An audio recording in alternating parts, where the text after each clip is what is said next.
आज से 20 साल पहले तकरीबन 1986 में हमारा कार एक्सीडेंट हो गया था और उसके करके ये संगीता चल नहीं सकती है, ये व्हील चेयर में है।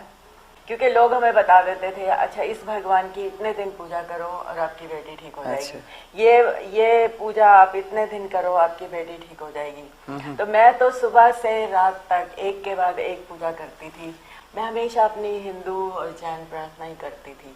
पर उस दिन मुझे नहीं मालूम क्यों मैं वहीं घुटनों के भार झुकी, मैंने हाथ जोड़े और मैंने कहा यीशु मुझे आपकी जरूरत है। बस इतना कहना था, मुझे लगे सर से पांव तक दुनिया भर का प्यार मिल गया।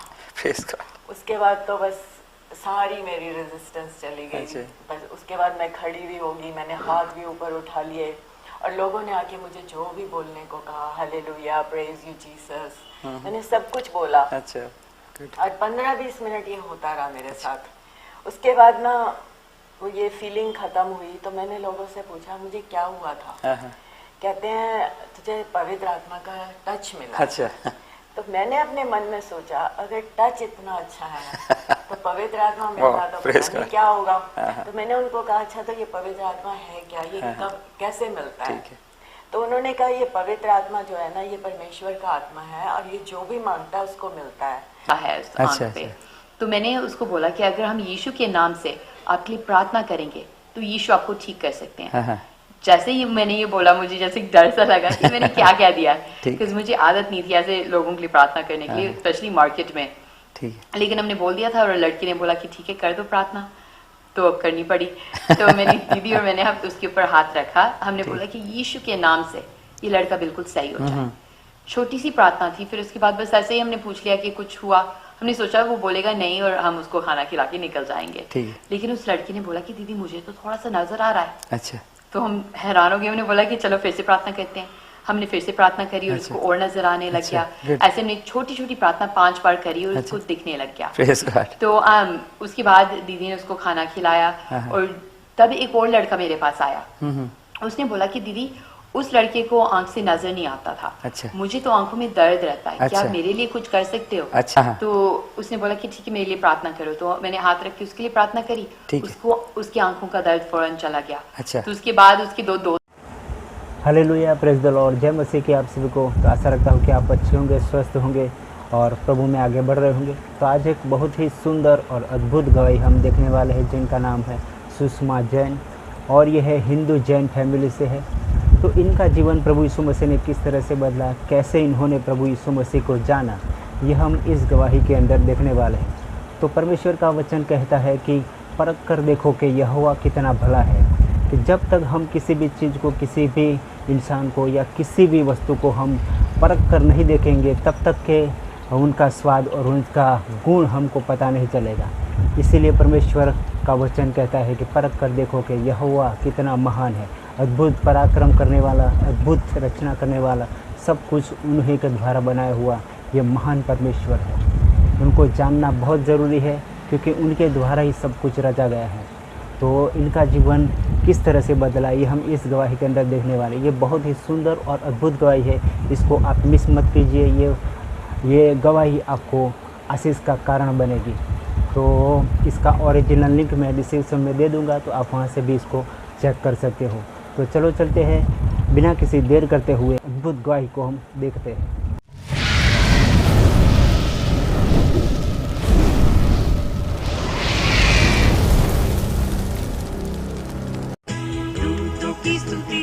आज हमें बहुत खुशी है कि हमारे बीच में बहन सुषमा जैन है और उनकी बेटी संगीता जैन है। हम इनसे बात करेंगे कि प्रभु ने इन पर कैसे अनुग्रह किया है और ये जैन परिवार में इनका जन्म हुआ, लेकिन कैसे प्रभु का अनुग्रह इन पर हुआ कि ये प्रभु यीशु के पीछे चलने लगी हैं। आइए हम इनसे बात करते हैं। मैं जानता हूँ हम सबको बहुत आशीष मिलेगी। बहन सुषमा, मैं आपका प्रभु के नाम में स्वागत करता हूँ और मैं ये चाहता हूँ कि हमारे दर्शकों को ये बताएं कि कौन सी ऐसी घटना आपके जीवन में हुई कि आप एक हिंदू परिवार में होते हुए, जैन खानदान में आपका जन्म हुआ है, लेकिन आप प्रभु के पीछे चलने लगी। तो हमारे दर्शकों को ये बताएं ताकि प्रभु को महिमा मिले और हम सबके लिए आशीष का कारण हो। आज से 20 साल पहले तकरीबन 1986 में हमारा कार एक्सीडेंट हो गया था और उसके करके ये संगीता चल नहीं सकती है, ये व्हील चेयर में है।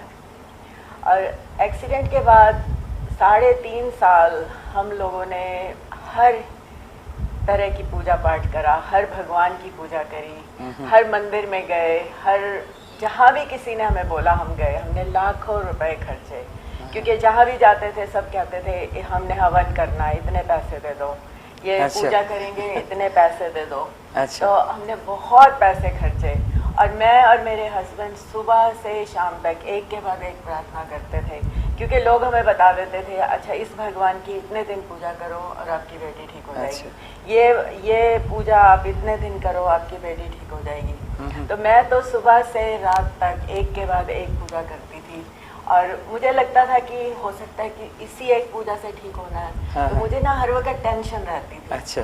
कि अगर एक भी मेरी मिस हो गई, हाँ तो ये काम नहीं होगा। अच्छा।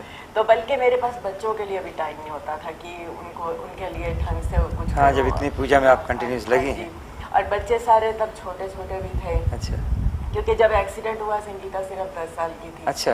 बेटा हमारा 2.5 साल का था सिर्फ। तो और 3.5 साल के बाद ना हम ऐसे हालत में पहुंच गए थे कि हर वक्त मुझे तो सिर दर्द रहता था, टांगों में दर्द रहता अच्छा। था, क्योंकि टेंशन बहुत थी। हाँ। पर हमने तब ये सोचा कि अब हम ना पंडितों और पुजारियों के पीछे नहीं जाएंगे। अच्छा। बस जो पूजा हम खुद कर सकते हैं वो करेंगे। अच्छा, लेकिन आप क्या डॉक्टरों के पास गए दिखाने पहले, या सिर्फ मंदिरों में इधर उधर गए? नहीं, हमने इसकी 3 सर्जरी हुई। अच्छा। बहुत मेजर सर्जरी। अच्छा। और पर डॉक्टर्स ने कह दिया था कि इसका कोई इलाज नहीं है। हाँ हाँ। और डॉक्टर्स कुछ नहीं कर सकते। अच्छा। तो उसके बाद हम अच्छा। मंदिरों में चक्कर पर लगाए। हमने हर तरह का मेडिसिन भी ट्राई किया, आयुर्वेदिक किया, नेचुरोपैथी, अच्छा।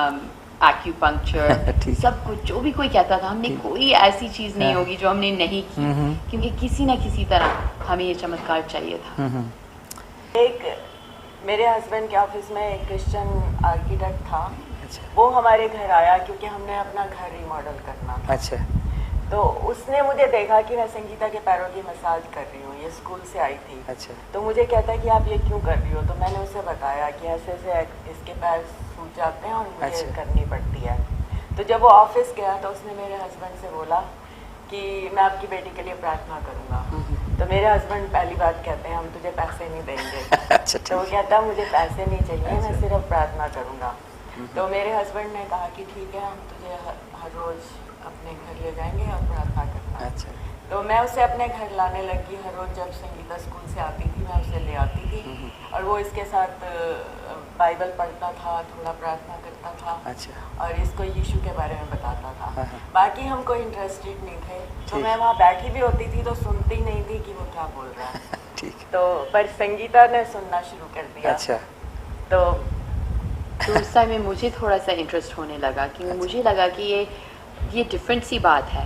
हाँ। क्योंकि मैंने हमेशा सुना था कि मैंने कोई गलत काम किया है, मेरे कर्म बुरे हैं, अच्छा। इसलिए मैं व्हीलचेयर पे आ गई हूँ। अच्छा। मैंने हमेशा सोचा था कि चाहे मैं 10 साल की थी जब एक्सीडेंट हुआ, कि मैंने कुछ गलत किया है इसलिए मैं व्हीलचेयर पे आ गई हूँ। लेकिन ये आदमी मुझे बताते थे कि यीशु ऐसे नहीं है। चाहे हम कोई भी गलत काम करें, अगर हम यीशु में विश्वास करेंगे तो वो हमें माफ़ करेंगे। वो बताते थे कि यीशु सूली पे इसलिए चढ़े थे कि उन्होंने हमारे गुनाह अपने ऊपर ले लिए, कि अगर हम उनमें विश्वास करें तो हमें हमारे कर्मों की सज़ा नहीं मिलेगी। अच्छा। तो मुझे थोड़ा थोड़ा विश्वास होने लगा इस यीशु में जो हमसे इतना प्यार करते हैं, और वो मुझे तरह तरह के चमत्कार के बारे में बताते थे, और वो भी मुझे अच्छा लगा। फिर इस आदमी ने हमें एक क्रिश्चियन परिवार से मिलवाया जो कि पाकिस्तान के थे, और उन्होंने हमें कहा कि चर्च चलो। अच्छा। हमारी कोई मर्जी नहीं थी चर्च जाने की, ठीक है। पर हमें उनकी प्रार्थना चाहिए थी। तो हमने कहा ठीक है, हम आएंगे आपके साथ, आप प्रार्थना करो। पर उन्होंने हमें हर बार जब भी चर्च लगना होता था फ़ोन करते थे, अच्छा। चल रहे हो। 3-4 बार तो हमने बहाना बनाया कि हम इसलिए नहीं जा रहे, इसलिए अच्छा, नहीं ठीक। जा रहे। फिर हमने सोचा ये कोई गलत जगह तो ले नहीं जा रहे हैं, ठीक है, एक बार हम चलो। चले जाते हैं। अच्छा। फिर हम कह देंगे हमें नहीं अच्छा लगा, हम ठीक। नहीं आएंगे। हाँ। तो एक एतवार को मैं, संगीता और मेरे हस्बैंड हम तीनों उनके साथ चर्च गए। अच्छा। और ये पेंटेकॉस्टल चर्च था। अच्छा। बहुत लोग खुश थे, तालियां बजा रहे थे, उछल रहे थे, भाग रहे थे। तो और उस रात हम तीनों ने अपने दिलों में बोला कि यीशु अगर आप सच्चे हो, अच्छा। अगर आप ही सही रास्ता हो, अच्छा तो आज हमें कुछ दिखाओ, अच्छा। नहीं तो हम वापस नहीं आएंगे। अच्छा तो सर्विस के बाद ना हम तो जल्दी से वहाँ से निकल रहे थे, तो वो लेडी थी कैथरीन, उसने हमें बोला कि आगे ब्लेसिंग लेने चले अच्छा, जाओ।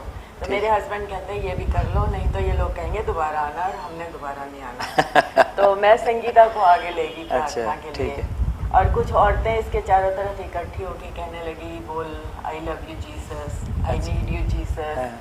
तो इसने 1-2 मिनट तो बोला, और उसके बाद इससे बोला ही नहीं जा रहा था। तो मैंने इसकी तरफ देखा, मैंने कहा संगीता ये क्या कर रही है? तो कहती है मॉम मैं कर नहीं रही, जो ये लोग मुझे बोलने को कह रहे हैं मेरे से बोला नहीं जा रहा। अच्छा। और एक लेडी मुझे कहती है आपकी बेटी को पवित्र आत्मा मिल रहा है। अच्छा। अब हमें तो नहीं पता था पवित्र आत्मा क्या होता है, पर हमें ये पता था लोगों में माता आती है। तो हमने सोचा कुछ वैसा ही होगा, चलो अच्छी बात है। पर फिर एक औरत कहती है नहीं ये पवित्र आत्मा नहीं है, ये तो बुरी आत्मा है, और ये हमें निकालना पड़ेगा। अच्छा। हम लोग घबरा गए कि ये क्या मुसीबत आ गई है। पर वो कहते हैं हमें आता है निकालना, तुम फिक्र मत करो, हम निकाल देंगे। और सारे चर्च ने इसके चारों तरफ खड़े होकर प्रार्थना करी। 15-20 मिनट के बाद वो कहते हैं कि ये आत्मा तो बहुत स्ट्रांग है। अच्छा। तो आप लोग ना बुधवार को आना, हम वो व्रत करेंगे और प्रार्थना करेंगे। ठीक। तो हम बुधवार को गए, उन्होंने प्रार्थना करी, कुछ भी नहीं हुआ।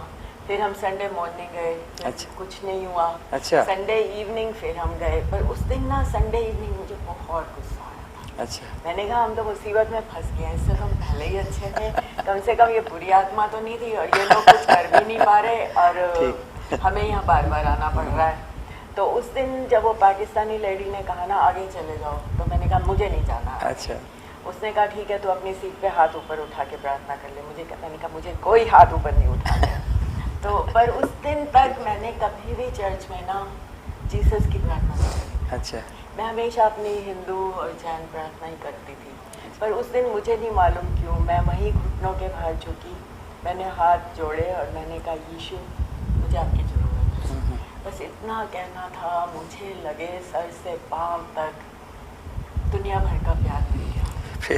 उसके बाद तो बस सारी मेरी रेजिस्टेंस चली गई। बस उसके बाद मैं खड़ी भी होगी, मैंने हाथ ऊपर उठा लिए, और लोगों ने आके मुझे जो भी बोलने को कहा, हालेलुया, प्रेज यू जीसस, मैंने सब कुछ बोला। अच्छा। और 15-20 मिनट ये होता रहा मेरे साथ। उसके बाद ना तो ये फीलिंग ख़त्म हुई, तो मैंने लोगों से पूछा मुझे क्या हुआ था। कहते हैं तुझे पवित्र आत्मा का टच मिला। अच्छा। तो मैंने अपने मन में सोचा अगर टच इतना अच्छा है तो पवित्र आत्मा मिलना तो पता नहीं क्या होगा। तो मैंने उनको कहा अच्छा तो ये पवित्र आत्मा है क्या, ये कब कैसे मिलता है? तो उन्होंने कहा ये पवित्र आत्मा जो है ना ये परमेश्वर का आत्मा है, और ये जो भी मांगता है उसको मिलता है, और इसके लिए आपको कोई रोने धोने की जरूरत नहीं, कोई मतलब बहुत ज़्यादा तपस्या करने कुछ जरूरत नहीं है, मांगोगे तो मिलेगा। उन्होंने और बहुत कुछ बोला पर वो तो मुझे समझ नहीं आया। अच्छा। पर मेरे दिल में उस वक्त से ये लगन लगी कि मुझे ये पवित्र आत्मा चाहिए, कुछ भी है। तो मैं तो उसके बाद ना चाहे खाना बना रही हूँ, चाहे बर्तन साफ कर रही हूँ, चाहे बच्चों को स्कूल लेके जा रही हूँ, कुछ भी कर रही हूँ, जीसस मुझे अपना होली स्पिरिट, जीसस मुझे अपना होली स्पिरिट, जीसस मुझे एक रट लग गई। और मुझे ना कोई क्रिश्चियन भजन तो आते नहीं थे। ठीक है। तो ये एक हिंदू आरती है ओम जय जगदीश हरे। अच्छा। मैंने इसको बदला ओम जय ईसा मसीह। अच्छा। और ये याद, और जहाँ मैं काम करती थी वहाँ लिख के रख लिया, तो सारा दिन बस ये पढ़ती जा रही हूँ। एक भजन था सौंप दिया इस जीवन का हर भार तुम्हारे हाथों में, बस उसमें भी ईसा मसीह लगा के ये दोनों सारा दिन, और या बस जीसस मुझे होली स्पिरिट दे दो। एक हफ्ते के बाद मंडे को मैंने अपने सारी फैमिली को बोला आज जब आप सब चले जाओगे ना मैं प्रार्थना करने बैठूंगी, और मैं तब तक नहीं उठूंगी जब तक मुझे होली स्पिरिट। और 45 मिनट मैं प्रार्थना करती रही, जो मेरे मन में था, जो यीशु से अपने पापों की माफ़ी मांगी, सब कुछ। उसके बाद मुझे नहीं समझ आया मैं क्या करूं। तो मैं वहाँ कारपेट पे लेटी हुई थी, मैंने कहा जीसस मैंने सब कुछ कर लिया जो मुझे मालूम है, मुझे नहीं मालूम मैं और क्या करूं, पर मुझे आपका होली स्पिरिट चाहिए। और एकदम मेरे मुंह से आवाज़ निकलनी शुरू हुई, ला ला ला ला अच्छा। पर मुझे अंदर से इतनी खुशी जैसे झरना बह रहा खुशी का, और मुझे पता लग गया मुझे पवित्र आत्मा मिली। मैं उठ के सारे घर में नाचने लगी। और अगर आप मुझे पहले जानते होते थे ना, मैं कभी नाचती नहीं थी। अच्छा। और उस दिन मैं बहुत खुश थी। बच्चे स्कूल से आए, मैंने दरवाज़ा खोला और मैंने कहा मुझे पवित्र आत्मा मिल गया। और उस दिन पहली बार एक्सीडेंट के बाद हमने देखा कि मम्मी सच में खुश हैं। अच्छा। क्योंकि एक्सीडेंट के बाद जैसे हमारे घर में खुशियाँ नहीं थी, हर वक्त हम लड़ते रहते थे, रोते रहते थे, झगड़ते रहते थे। हमें बिल्कुल लगता था कि लाइफ क्यों जी रहे हैं, लाइफ में कोई मज़ा ही नहीं था। लेकिन इस बार हमने पहली बार देखा, इस दिन मम्मी खुश हैं, मम्मी मुस्कुरा रहे हैं, मम्मी को अच्छा लग रहा है। हमें समझ नहीं आ रहा था कि ये पवित्र आत्मा क्या है जो मम्मी को मिला है, लेकिन हमें लगा कि अगर मम्मी खुश है तो अच्छी बात है। और उस शाम जैसे मम्मी ने हम सब के लिए प्रार्थना करी, उन्होंने हम पे हाथ रख के प्रार्थना करी, और जैसे उन्होंने हमें छुआ, हमें लगे कि जैसे परमेश्वर का प्यार हमें मिल रहा है। एक अजीब सी फीलिंग थी, लेकिन बहुत अच्छा लगा। और उन्होंने मेरे पापा के लिए भी प्रार्थना करी थी। मेरे डैडी को ना दिल की बीमारी थी, अगर वो 1 सिटी ब्लॉक भी चले ना, उनको रुकना पड़ता था, छाती में दर्द होता था। उनके काफ़ी ब्रदर्स की डेथ हार्ट अटैक से हुई है। लेकिन नेक्स्ट डे डैडी ने तकरीबन 1 मील चले, क्योंकि किसी ने डैडी की कार बोरो कर ली थी। तो डैडी को पैदल आना पड़ा ऑफिस से घर तक, और एक बार भी नहीं रुके। ये पहला चमत्कार था जो हमने देखा, जीसस ने जैसे डैड की दिल में चमत्कार किया। अच्छा। तो उसके बाद शुक्रवार को रात को ना, मैं हमारी बड़ी बेटी कहती है मम्मी मैं आपको 1 हफ्ते से देख रही हूँ, और जो आपके पास है ना वो मुझे भी। अच्छा। और बड़ी बेटी, इनका क्या नाम है? अनु। अच्छा, अनु। मेरी बड़ी बेटी का नाम भी अनु है। और अभी तक अनु जो थी ना, वो काफ़ी गुस्सा कर रही थी मेरे साथ कि अब अभी तक आप कहते थे कि अच्छे जैन बनो, अब एकदम आप कहते हो जीसस को मानो, मैं नहीं मान सकती। अच्छा। तो मैंने उसे कहा था कि अनु मैं तुझे सिर्फ वो बता रही हूँ जो मुझे हो रहा है, तू ट्राई करके देख। अच्छा। और उसने करा भी था। पूरा हफ्ता करती रही थी। तो उस दिन वो फिर प्रार्थना करने बैठी, और 2 मिनट के अंदर उसे पवित्र आत्मा मिली। और जब मैंने सुना कि दीदी पवित्र आत्मा की भाषा में प्रार्थना कर रहे हैं, तो मैंने बोला फिर मैंने भी नहीं सुना है, मुझे भी पवित्र आत्मा चाहिए, मैं पीछे क्यों रहूं। तो फिर मैंने भी प्रार्थना करनी शुरू करी। लेकिन वही बात हो, जब मैं प्रार्थना करती थी मेरे मुंह से आवाज़ ही ना निकले। तो हमने जैसे चर्च में देखा था, हमने भी कहने लग गए हम कि पूरी आत्मा यीशु के नाम से तू चली जा। लेकिन कुछ भी नहीं हो रहा था। तो रात के 1 बज रहे थे। तो जिस आदमी ने हमें पहले यीशु के बारे में बताया था, हमने उनको 1 बजे रात को फ़ोन किया। उन्होंने बोला था किसी भी टाइम कॉल कर लो। शायद उन्होंने सोचा नहीं होगा कि हम रात के 1 बजे कॉल कर देंगे, लेकिन हमने उनको कॉल किया कि हमें समझ नहीं आ रहा है हम क्या करें। तो उन्होंने हमारे साथ फ़ोन पे 2 घंटे तक प्रार्थना करी। फिर 2 घंटे के बाद उन्होंने बोला कि मुझे नहीं लगता ये बुरी आत्मा है, मुझे लगता ये पवित्र आत्मा ही है, तुम एक बार धन्यवाद करके देखो। हमने बोला धन्यवाद यीशु, और मेरे मुंह से भी दूसरी भाषा निकली शुरू हो गई। और अगले दिन मेरी दूसरी दीदी को और मेरे डैडी को भी पवित्र आत्मा मिल गया। और उस दिन हम सब ने पानी का बपतिस्मा लिया, और उस दिन से लेके आज तक सिर्फ यीशु को मानते हैं। उन्होंने जैसे हमारी पूरी जिंदगी बदल दी। जो परिवार। अच्छा, मैं अब आपसे ये क्वेश्चन कर रहा हूँ, जैसे आपके साथ एक एक्सीडेंट हादसा हुआ है, बहुत से लोगों के साथ अगर ऐसा हो जाता है वो कहते हैं सब ईश्वर ने किया हमारे साथ, हमारा नुकसान किया है, और बहुत गंभीर शिकायत करते हैं और कुड़कुड़ाते हैं और बहुत कुछ, जैसे आपने भी कह दिया कि हमारे कर्मों का दोष है, ये सब बातें। आपका क्या हाल है कि आपको इन बातों से शिकायत हुई? आप क्या सोचती हैं इस बारे में कि आपके ये जो परेशानी है कि चल नहीं पाती और फिर भी आप प्रभु की सेवा करती हैं? हाँ जी, मुझे बिल्कुल शिकायत नहीं है परमेश्वर से, क्योंकि मुझे पता है कि शायद अगर ये एक्सीडेंट ना होता, शायद हम यीशु को मानते ही ना, हम उनके पास आते ही ना। तो मैं तो यीशु का धन्यवाद करती हूँ कि यीशु ने हमें उनके पास बुलाया, उन्होंने हमें ये मौका दिया, और उन्होंने मुझे वचन दिया है कि वो मुझे बिल्कुल सही करेंगे। अभी उन्होंने बोला कि वो हमें जगह जगह लेके जाएंगे, कि हम और लोगों के लिए प्रार्थना करेंगे, वो चंगाई पाएंगे, तो यीशु मुझे भी बिल्कुल ठीक करेंगे। और उन्होंने हमारे जैसे मेरे दिल में इतनी शांति डाली है ना कि मुझे ये नहीं लगता कि कब होगा, बस एक शांति है कि हाँ होगा, यीशु करेंगे। तो वो इतनी खुशी देते हैं कि मैं समझ भी नहीं पाती कि इतनी खुशी कहाँ से आती है। अब मैं आपसे ये पूछना चाहता हूँ, जैसे मुझे पता लगा था कि आप ब्यूटी कॉन्टेस्ट में, उसके बारे में थोड़ा सा बताएं। जब मैं 17 की थी, मुझे एक मौका मिला कि मैं एक सुंदरता के मुकाबले में हिस्सा। आप 17 की थी, 10 पे आपका एक्सीडेंट हुआ है? हाँ जी, तो 7 इयर्स। व्हील चेयर पे ही? हाँ जी, व्हील चेयर पे ही थी तब। ये आपने ये डिसाइड किया कि आप कॉन्टेस्ट पे जाएंगे? पहले तो मैंने सोचा नहीं करूंगी, बिकॉज व्हीलचेयर पे कौन लड़की करती है ऐसे कंपटीशन? कभी नहीं सुना, कभी नहीं सुना। ऐसे कंपटीशन में तो सुंदर सुंदर लंबी लंबी लड़कियां होती हैं, तो मैंने सोचा मैं नहीं करूंगी। लेकिन हमने प्रार्थना करी और जीसस ने हमें बोला कि अगर मैंने तुम्हें गुण दिए हैं, तुम उन गुणों को इस्तेमाल करो, और जब लोग बोलेंगे कि तुमने अच्छा किया है, सारी महिमा मुझे दो।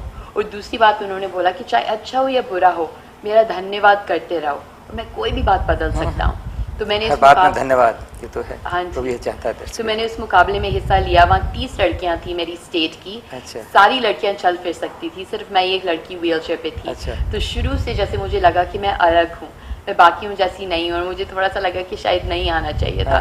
लेकिन जैसे यीशु ने मेरी कदम कदम पे मदद करी। काफ़ी चीज़ें गलत भी हुई, लेकिन फिर भी मैंने उनका धन्यवाद किया, और आखिर में जाके मैं जीत गई। और बाद में मुझे पता चला कि मैं दुनिया की ऐसी पहली लड़की हूँ जो व्हीलचेयर में रह के ऐसे मुकाबले को जीती हूँ जब बाकी लड़कियाँ व्हीलचेयर में नहीं है। मगर मुझे पता है कि ये मेरी जीत नहीं है, बल्कि मेरे परमेश्वर की जीत है। प्रभु हमें विजयी बनाता है, हाँ ऐसे जी। लिखा है। अच्छा, अब एक मैं ये और बात पूछता हूँ कि जब अब अमेरिका में रहते थे, वहाँ सारी सब बातें अच्छी थी, आपने यहाँ रहना डिसाइड कैसे कर लिया? ये भी यीशु ने हमें बताया। यस, वही पूछना है, बताइए कैसे हुआ? ये हुआ तकरीबन 2 साल पहले। अच्छा। हम यहाँ आए हुए थे, हम जगह जगह जा रहे थे, लोगों को यीशु के बारे में बता रहे थे, प्रार्थना कर रहे थे लोगों के साथ, अलग अलग चीज़ें हो रही थी। फिर जिस दिन हमें वापस जाना था यूएस, मैं यूएस में वकालत करती थी, एक लॉयर का काम करती थी, तो मुझे वापस काम पे जाना था। लेकिन उस दिन मैं और मेरी दीदी मार्केट में रुक गए। हमें फ़्लाइट कैच करनी थी 3 घंटे बाद। तो हमने सोचा कि कुछ चीज़ें खरीदने मार्केट में रुक जाते हैं। वहाँ एक छोटा लड़का मेरे पास आया। वो फूल बेच रहा था। तो वो बार बार कह रहा था, दीदी मेरे फूल खरीद लो, मेरे फूल। अब मुझे लगे ये फूल खरीद के क्या करूँगी, क्योंकि प्लेन पे लेके भी नहीं जा सकते। तो मैंने उसको मना कर दिया। लेकिन वो बार बार पीछे पड़ रहा था। फिर उसने बोला कि दीदी मुझे भूख लगती है। तो मैंने बोला ठीक है, मैं तुम्हें खाना खिला दूँगी। तो जैसे मैंने उसकी तरफ देखा, मुझे लगा कि उसकी आंखों में कोई फ़र्क है, जैसे उसको सही से नज़र नहीं आ रहा। अच्छा। तो मैंने उससे पूछा, क्या तुम्हारी आंखों में कोई प्रॉब्लम है? अच्छा। तो उस लड़के ने बोला कि हाँ, मुझे ना बचपन से एक आंख से नज़र नहीं आता है। अच्छा। जैसे एक मोतिया सा है उस आंख पे। तो मैंने उसको बोला कि अगर हम यीशु के नाम से आपके लिए प्रार्थना करेंगे तो यीशु आपको ठीक कर सकते हैं। जैसे ही मैंने ये बोला, मुझे जैसे डर सा लगा कि मैंने क्या कह दिया, क्योंकि मुझे आदत नहीं थी ऐसे लोगों के लिए प्रार्थना करने के लिए, स्पेशली मार्केट में। लेकिन हमने बोल दिया था, और लड़की ने बोला कि ठीक है, कर दो प्रार्थना। तो अब करनी पड़ी। तो मेरी दीदी और मैंने उसके ऊपर हाथ रखा। हमने बोला कि यीशु के नाम से ये लड़का बिल्कुल सही हो जाए। छोटी सी प्रार्थना थी। फिर उसके बाद बस ऐसे ही हमने पूछ लिया कि कुछ हुआ। हमने सोचा वो बोलेगा नहीं और हम उसको खाना खिला के निकल जाएंगे। लेकिन उस लड़की ने बोला कि दीदी मुझे तो थोड़ा सा नजर आ रहा है। अच्छा। तो हम हैरान हो गए। हमने बोला कि चलो फिर से प्रार्थना करते हैं। हमने फिर से प्रार्थना करी और उसको और नजर आने लग गया। ऐसे हमने छोटी छोटी प्रार्थना 5 बार करी और उसको दिखने लग गया। तो उसके बाद दीदी ने उसको खाना खिलाया, और तब एक और लड़का मेरे पास आया। उसने बोला कि दीदी उस लड़के को आंख से नजर नहीं आता था। अच्छा। मुझे तो आंखों में दर्द रहता है। क्या आप मेरे लिए कुछ कर सकते हो? अच्छा। तो उसने बोला कि ठीक है, मेरे लिए प्रार्थना करो। तो मैंने हाथ रख के उसके लिए प्रार्थना करी। उसको उसकी आंखों का दर्द फौरन चला गया। अच्छा। तो उसके बाद उसके 2 दोस्त आए। उन्होंने बोला कि आप सिर्फ आंखों का करते हो या और भी कुछ करते हो? अच्छा। तो मैंने बोला कि यीशु तो कुछ भी कर सकते हैं। उनकी फैमिली प्रॉब्लम्स थी, उनके लिए प्रार्थना करा। फिर उसके बाद एक और लड़का आया, उसको भी आंखों में ही प्रॉब्लम थी, उसको दूर का नहीं नजर आता था। तो जैसे हम उसके लिए प्रार्थना कर रहे थे, छोटी सी भीड़ इकट्ठी हो गई, 30 लोगों की भीड़। और हम प्रार्थना कर रहे थे और सब लोग पूछ रहे थे ये क्या हो रहा है, और पता चल रहा था उनको कि यीशु के नाम से प्रार्थना हो रही है। तो उस लड़के की आंखें भी ठीक हो गई। अच्छा। तो उसके बाद लोग मांगने लगे कि हमारे लिए भी प्रार्थना करो, सर में दर्द है, पैर में दर्द है, पीठ में दर्द है। हम प्रार्थना करने लगे। मैं एक जगह, मेरी दीदी दूसरी जगह। जैसे हम प्रार्थना कर रहे थे, एकदम से पुलिस वाले आए। अच्छा। उन्होंने बोला कि ये भीड़ खत्म करो, ये लोग ढोंग कर रहे हैं। अच्छा। अगर ये किसी को ठीक कर सकती होती ना तो ये खुद अपने आप को ठीक करती। ये तो किसी की पैसे चुराएंगे। तो मैंने बोला कि मैं कुछ कर नहीं रही हूँ, ये यीशु कर रहे हैं। मैंने कहा ही नहीं कि मुझ में कोई ताकत है, यीशु में ताकत है। लेकिन हमने पुलिस वालों से कोई पंगा वगैरह लेना नहीं था। तो हमने सोचा हम चलते हैं, वैसे भी हमने फ्लाइट का टाइम हो रहा था। लेकिन जैसे ही हम निकल रहे थे, लोग पीछे पीछे आने लगे कि नहीं हमारे लिए प्रार्थना करके जाओ, हमारे लिए प्रार्थना करके जाओ। तो हम फिर से रुक गए, फिर से प्रार्थना कर रहे थे। लोग उनको यीशु चंगाई दे रहे थे। फिर से पुलिस वाले आ गए। उन्होंने बोला कि हम आपको जूते मार मार के यहाँ से जेल में फेंक देंगे, अब जाइए। तो जैसे हम जा रहे थे, लोग बहुत कह रहे थे कि नहीं हमारे लिए प्रार्थना करो। तो मुझे तो जाना था उस रात ही प्लेन पे, मगर मेरी दीदी वहीं थी एक दिन, और एक यूएसए एक टीम आ रही थी, मिशन टीम। तो मैंने उनको बोला कि मैं तो जा रही हूँ, लेकिन कल सुबह जो मेरे घर 10 बजे आएगा ना, या मार्केट के पास में ही है, आपके लिए कोई प्रार्थना करेगा और यीशु आपको चंगाई देंगे, आप ज़रूर आइएगा। तो जैसे ही हम घर पहुँचे, एक 16 साल का लड़का इंतज़ार कर रहा था। उसने बोला कि दीदी मैं तो कल आ नहीं सकता हूँ, मुझे स्कूल जाना है, मेरे लिए प्रार्थना करो, मुझे पढ़ाई में मन नहीं लगता है। तो उसके लिए प्रार्थना करी। फिर उसके बाद हम अंदर पहुँचे तो 2 लड़कियाँ आ गई। उन्होंने बोला कि हमारे हस्बैंड मार्केट में थे। उन्होंने बोला कि आपको इस घर में अभी जाके प्रार्थना करवानी है। उनको कुछ परेशानियाँ थी, हमने उनके लिए प्रार्थना करी। फिर मेरी दीदी ने बोला कि इनको पवित्र आत्मा के बारे में बताओ। तो मैंने उनको पवित्र आत्मा के बारे में बताया। उन दोनों लड़कियों ने बोला कि हमें भी चाहिए। हमने उनके लिए प्रार्थना करी, तभी वो दोनों लोग अन्य भाषा में बोलने लगे, दोनों लड़कियाँ। फिर जैसे हमने खाना खाया, वो लड़का जिसने पढ़ाई के लिए प्रार्थना करवाई थी वो वापस आ गया। वो अपने एक दोस्त को लेके आया। उसने बोला कि मेरे दोस्त को ना 2 फुट की दूरी पे नजर नहीं आता, उसको चक्कर आते हैं। उसके लिए प्रार्थना करो। तो हमने उसके लिए प्रार्थना करी, उसकी आंखें भी ठीक हो गई। तो फिर उन दोनों लड़कों को भी पवित्र आत्मा के बारे में बताया, उनको भी पवित्र आत्मा मिल गया। तो फिर मैंने डैडी को बोला कि अब डैडी मैं वापस यूएस नहीं जा सकती, मुझे देखना कि यहाँ क्या होगा। तो हमने एयरपोर्ट जाके अपनी फ्लाइट 10 दिन के लिए डिले करवाई। 10 दिन तक यीशु ने बहुत चमत्कार किए। तकरीबन 20-30 लोग हर रोज हमारे घर आते थे, और यीशु ने तरह तरह के चमत्कार किए। किसी को सुनाई नहीं देता था, वो सुनने लगे। किसी को स्किन प्रॉब्लम थी, वो ठीक हो गई। एक आंटी आई थे किसी गांव से, उनको एक कान में पर्दा नहीं था, उनको सुनने लगे वो उस कान से भी। तो यीशु ने ऐसे तरह तरह के चमत्कार किए। जो जवान लोग थे जिनके लिए प्रार्थना करी थी मार्केट में, वो आने लगे कि हमें यीशु के बारे में और बताओ। हम बाइबल स्टडीज़ करने लगे उनके साथ, बहुत काम हो रहा था। तो मगर काम पे जाना था मुझे, तो हम निकल गए 10 दिन के बाद। लेकिन प्लेन में जैसे ही हम बैठ रहे थे, मम्मी और मैं बात कर रहे थे, और यीशु ने हम दोनों से बात की और बोला कि मैं चाहता हूँ कि तुम लोग वापस वहाँ जाओ और वहाँ मेरा काम करो। तो हम यूएस पहुँचे। 2 दिन बाद मैं काम पे गई, और उसके 2 दिन बाद मैंने काम से इस्तीफ़ा दे दिया। मैंने उनको बोल दिया कि अब मैं इंडिया जा रही हूँ परमेश्वर का काम करने। तो एक महीने तक मुझे वहाँ काम करना था, सब कुछ निपटाना था, और घर का भी मम्मी को देखना था। तो सितंबर 11 को हम यहाँ से इंडिया से गए वापस यूएस। नवंबर 11 को हम वापस इंडिया आ गए। 2 महीने में। और तब से हम यहीं हैं, और यीशु ने हमें यहाँ भेजा है। लोगों को हम यीशु के बारे में बताते हैं, प्रार्थना करते हैं लोगों के लिए। हमारा एक सपना है कि हम एक अनाथ आश्रम भी खोलेंगे, और जो गॉड कहते हैं वो हम करते हैं। जीसस ने हमें, जैसे मैंने पहले भी बोला था, उन्होंने मुझे एक वचन दिया है कि वो मुझे बिल्कुल ठीक करेंगे। उससे पहले उन्होंने बोला था कि करोड़ों लोग हमारे बारे में जानेंगे, फिर वो हमें ठीक करेंगे। बस समय आ रहा है, तो मुझे यहाँ भेजा है प्रभु ने, इसीलिए कि मैं ये करोड़ों के पास ही पहुँचेगा मैसेज। और फिर उन्होंने बोला कि वो हमें जगह जगह दुनिया भर लेके जाएंगे, हम लोगों की प्रार्थना करेंगे, वो चंगाई पाएंगे, फिर वो मुझे चंगाई देंगे। तो पहले जो लगता था कि ये बात कैसे हो सकती है, ये तो हो ही नहीं सकता है। अब धीरे धीरे हम देख रहे हैं कि जो यीशु कहते हैं वो होता है। जी ठीक है। अब मैं आपसे ये रिक्वेस्ट करूँगा, आप कुछ कहना चाहती हैं अभी, और या मैं आपसे ये रिक्वेस्ट करूँ कि हमारे दर्शक जो देख रहे हैं, इसमें बहुत से लोग हैं जो सब धर्मों से हैं, आप उनसे क्या कहना चाहती हैं? पहले आप कहें उस कैमरे में देख के, और फिर आप कहना बेटे। मैं तो बस ये बताना चाहूँगी कि यीशु सच्चे परमेश्वर हैं, और उनके सिवा और कोई नहीं है। क्योंकि यीशु के पास आके जो शांति, जो खुशी, जो प्यार मिलता है, वो कहीं भी नहीं है। तो मैं तो चाहूँगी कि जो यीशु ने हमें दिया है वो सबको मिले। आमीन। हर कोई उन पर विश्वास करे। यस, आमीन। संगीता, आप बताओ क्या कहती हैं? मैं आपसे बस ये कहना चाहती हूँ कि शायद आपको हमारी बातों पे विश्वास नहीं हो रहा होगा, आपको लग रहा होगा पता नहीं ये क्या बोल रहे हैं, लेकिन आप हमारी बातों पे विश्वास मत करिए। आप खुद आजमा के देखिए, यीशु आपको खुद दिखाएंगे कि वो सच्चे हैं, वो जिंदा हैं, वो आपकी प्रार्थना सुनने वाले परमेश्वर हैं। आप एक बार उनके नाम पे पुकार के देखिए, आप उनको एक मौका दीजिए। हर एक चीज़ को आपने शायद ट्राई किया होगा, आपने सारी चीज़ें करके देखी होंगी, लेकिन शायद आपको कोई फ़ायदा नहीं मिला होगा। एक बार ये भी करके देखिए, एक बार आप बस बोलिए कि यीशु अगर आप सच्चे हो तो आज मुझे कुछ दिखाइए, आज मेरी ज़िंदगी में भी चमत्कार करिए, और आप देखेंगे कि यीशु आपको निराश नहीं करेंगे। यीशु आपकी ज़िंदगी में चमत्कार ज़रूर करेंगे, और फिर जब वो करेंगे तो धन्यवाद आप यीशु का करना, और वो आपकी ज़िंदगी बिल्कुल बदल डालेंगे, जैसे उन्होंने हमारी ज़िंदगी बदली। Amen. क्योंकि जो यीशु हमसे प्यार करते हैं वो यीशु आपसे उससे ज़्यादा ही प्यार करते हैं, उससे कम नहीं। मैं प्रभु का धन्यवाद देता हूँ, आप लोगों ने इतना समय निकाला है, लेकिन मैं जानता हूँ ये समय आपने प्रभु को महिमा देने के लिए निकाला है और वो किसी का कर्जदार नहीं है, बहुत आशीष से भरेगा और आपकी डिज़ायर्स को पूरा करेगा।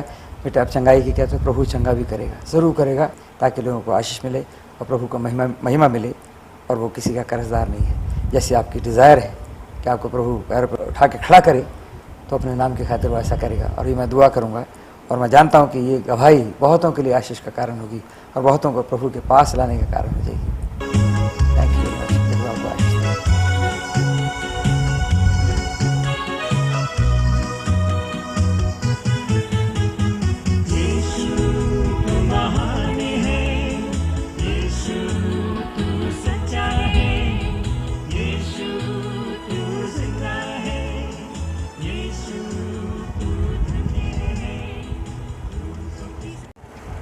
तो देखा आपने किस तरह से इनका जीवन प्रभु यीशु मसीह ने बदल दिया और ये लोगों के लिए एक आशीष का कारण बने हैं। तो प्रभु जिसको भी पसंद करता है, जिसको भी वो अपनी महिमा के लिए पसंद करता है, उनको वो धूल में से मिट्टी में से उठाकर वो बहुत बड़े ऊंचे स्थान के ऊपर खड़ा करता है। क्योंकि परमेश्वर का वचन कहता है कि मैं तुझे पूँछ नहीं बल्कि सिर ही ठहराऊँगा।